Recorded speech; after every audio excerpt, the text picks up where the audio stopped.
चलिए बच्चों, आप लोग को विराज कोचिंग में स्वागत है। ठीक है, आज हम बहुत इम्पोर्टेंट 10 क्वेश्चंस देखने वाले हैं। ठीक है, एक एक करके हम सारे चीज़ों को समझा रहे हैं, आप लोग अच्छी तरीके से समझिए। ठीक है, ये क्वेश्चन अक्सर एग्जाम में 10th के एग्जाम में पूछे जाते हैं। ये 10th के सिलेबस से लिए गए क्वेश्चन हैं। ठीक है, पूछा जा रहा है क्वेश्चन कि किस जीव में हीमोग्लोबिन नहीं होता है। पूछा जा रहा है कि किस जीव के शरीर में हीमोग्लोबिन क्या नहीं होता है। तो हीमोग्लोबिन किस जीव के शरीर में नहीं होता, तो इसका आंसर होगा मक्खी। मक्खी के शरीर में हीमोग्लोबिन नहीं होते हैं। ठीक है, देखिए यहाँ पे ध्यान से देखिए, कहाँ गया, हाँ ये मक्खी है। तो मक्खी के शरीर में हीमोग्लोबिन नहीं बनता। हीमोग्लोबिन कहाँ बनते हैं, हमारे शरीर के खून में।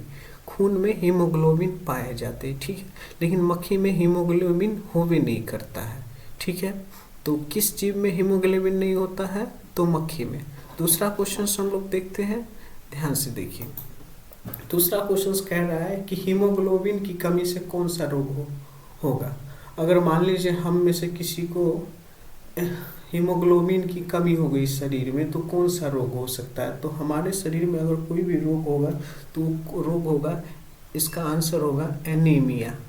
एनीमिया है कि हीमोग्लोबिन अगर आपके शरीर में कम हो तो आपको कौन सा रोग हो सकता है, एनीमिया। देखिए ये हीमोग्लोबिन होता है, ब्लड है। देखिए यहाँ पे इसी तरह से हीमोग्लोबिन खून में मिला होता है। देखिए इस लड़की को हो गया है एनीमिया, मतलब हीमोग्लोबिन की कमी हो गई, तो ये रोग से पीड़ित है।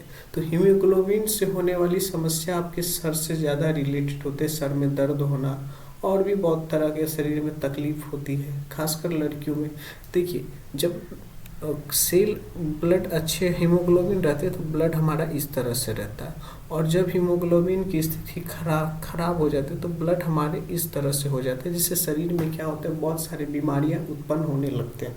ठीक है, क्वेश्चन नंबर 3 देखते हैं हम लोग। ठीक है, तीसरा कह रहा है कि प्रसिद्ध पुस्तक द माइक्रोग्राफिया किनके द्वारा लिखी गई थी। ठीक है, प्रसिद्ध पुस्तक, ये पुस्तक द माइक्रोग्राफिया किसके द्वारा लिखी गई थी, तो इसे लिखा गया था, रॉबर्ट हुक ने लिखा था। इस किताब को किसने लिखा था, रॉबर्ट हुक ने लिखा था। ये है रॉबर्ट हुक का चित्र है, देखिए ध्यान से, ये है रॉबर्ट हुक, और इन्होंने ये बुक्स लिखी हुई थी माइक्रोग्राफिया। ठीक है, तो ये चीज़ आप लोग अच्छे से याद रखिएगा, आपको एग्जाम्स में पूछे जाएंगे। ठीक है, हम लोग चलते हैं नेक्स्ट क्वेश्चन की ओर। ठीक है, चलिए क्वेश्चन नंबर 4। अब कह रहा है कि पौधों और पशुओं की कोशिकाओं का वैज्ञानिक अध्ययन कहलाता क्या है। थोड़ा सा इसमें टाइपिंग गड़बड़ कर दिया गया है, यहाँ होना चाहिए था कि पौधे और पशुओं की कोशिकाओं में वैज्ञानिक अध्ययन क्या कहलाता है। क्या इस साइड हो गया, थोड़ा सा टाइपिंग में गड़बड़ी हो गई है, इसके लिए क्षमा चाहते हैं। ठीक है, तो कोशिका विज्ञान में होती है। पशु मतलब जिसे हम पालतू जानवर जीव जंतु में क्या होता है, उसमें कोशिका क्या होता है, पशुओं की कोशिका का वैज्ञानिक अध्ययन क्या कहलाता है। हमसे सवाल ये पूछा जाता है, तो क्या कहलाता है, कोशिका विज्ञान। इसको हम क्या बोलेंगे, कोशिका विज्ञान। ठीक है, इसको और अच्छे से और समझिएगा। क्लास जब आप लोग ज्वाइन कीजिएगा तो इसको हमारा अच्छे से एक एक करके टिप्पणी करके अच्छे से समझाएंगे। हम बढ़ते हैं नेक्स्ट क्वेश्चन की ओर। क्वेश्चन बहुत सारे हैं। ठीक है, आप पूछ रहा है कि मानव के हृदय घिरा हुआ, मतलब जो हमारा हृदय है, देखिए यहाँ पे थोड़ा ध्यान से देखिए, ये हमारा हृदय है, तो ये घिरा हुआ चारों तरफ क्या चीज़ से, पानी की ओर जैसे दिख रहा है, इसको गौर से देखिए। तो मानव का हृदय घिरा होता है पेरिकॉन्डियम से।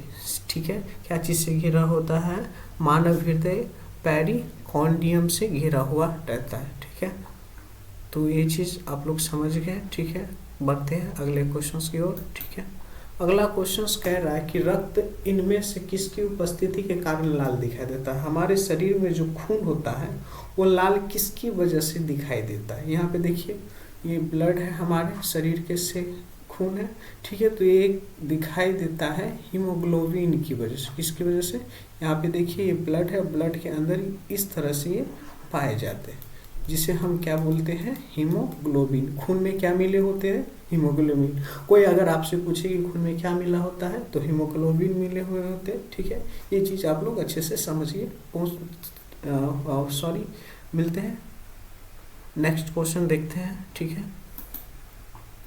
अब कह रहा है कि शुद्ध या ऑक्सीजनित रक्त को हृदय से शरीर के विभिन्न भागों में ले जाने वाली रक्त वाहिनियाँ कहलाती है। तो उसको हम क्या कहते हैं, धमनियाँ। डॉक्टर आपके चेक करते हैं नसों को, ये इस साइड ये सब क्या होगा, धमनियाँ, इसमें ब्लड होते हैं। बच्चा लोग क्या करते हैं, प्यार व्यार के चक्कर में पड़ जाते हैं तो नस काट लेते हैं।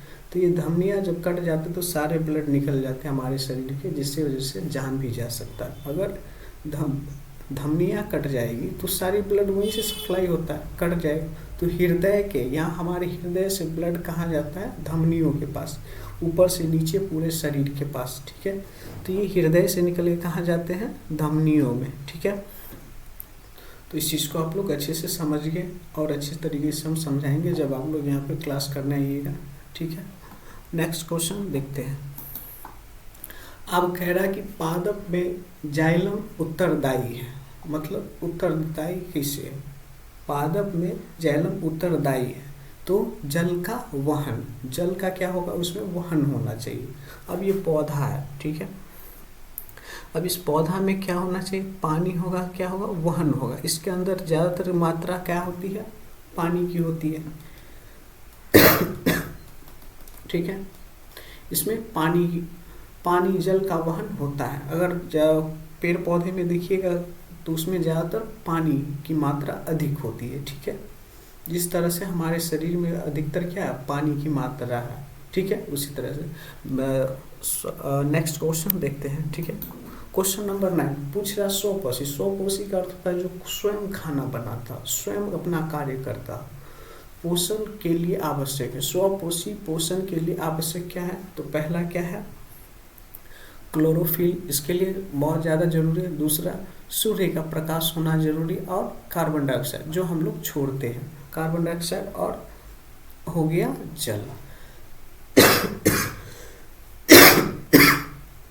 तो ये सारी चीज़ें जरूरी होती हैं।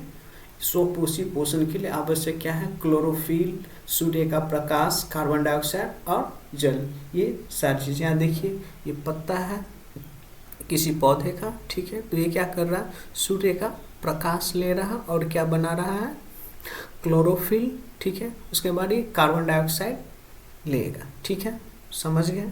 हाँ, लास्ट क्वेश्चन है, इसको हम समझते हैं, ठीक है, अच्छे से। आप कह रहा है किस प्रकार के श्वसन में अधिक ऊर्जा निकलती है, किस प्रकार की श्वसन में अधिक ऊर्जा निकलती है, तो वायवीय श्वसन। पेड़ पौधा क्या करता है, देखिए पेड़ पौधा, थोड़ा इधर आ जाइए, हाँ, ये पेड़ पौधा से जो कार्बन डाइऑक्साइड, ऑक्सीजन जो निकलेंगे वो इंसान लेंगे, तो कौन लेंगे, इंसान लेंगे। यहाँ बना देते हैं, इंसान क्या लेंगे, ऑक्सीजन लेंगे, छोड़ेंगे क्या, कार्बन डाइऑक्साइड, और पेड़ पौधे लेंगे, तो वही होगी वायवीय श्वसन। तो किस प्रकार की श्वसन में अधिक ऊर्जा निकलती है, तो वायवीय। हवा, खुली आसमान, जंगल इलाके, ये सब हो गया, ठीक है। तो जंगलों में क्या है, ज़्यादातर ऑक्सीजन होते हैं, ठीक है। शहर में तो कार्बन डाइऑक्साइड, गाड़ी के धुएं, ये सारी चीज़ें होते हैं, ठीक है। तो इस चीज़ को याद रखिएगा, किस प्रकार के श्वसन में अधिक ऊर्जा निकलती है, तो वायवीय श्वसन, ठीक है। आप लोग को समझ में आया, नहीं समझ में आया तो आप लोग कमेंट कीजिए, हम इसको फिर और अच्छी तरीके से समझाने की कोशिश करेंगे, ठीक है। अगर आप लोग पढ़ना चाहते हैं यहाँ बासोपट्टी में, तो यहाँ पे कोचिंग खुला है विराज नाम से, विराज कोचिंग से, तो आप लोग ज्वाइन कर सकते हैं। यहाँ क्लास 1 से लेके 12 तक की बच्चों की पढ़ाई होती है, वो भी डिजिटल, जो आप लोग को अभी हम करके दिखाए हैं, इसी तरह से पढ़ाते हैं।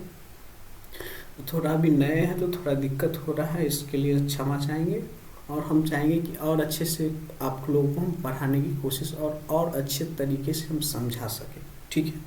इस तरीके से बच्चे को जल्दी समझ में आती है, ठीक है। अगर आप लोग YouTube पे आना चाहते हैं तो वहाँ पे भी आ सकते हैं, सचिन विराज नाम से, ठीक है।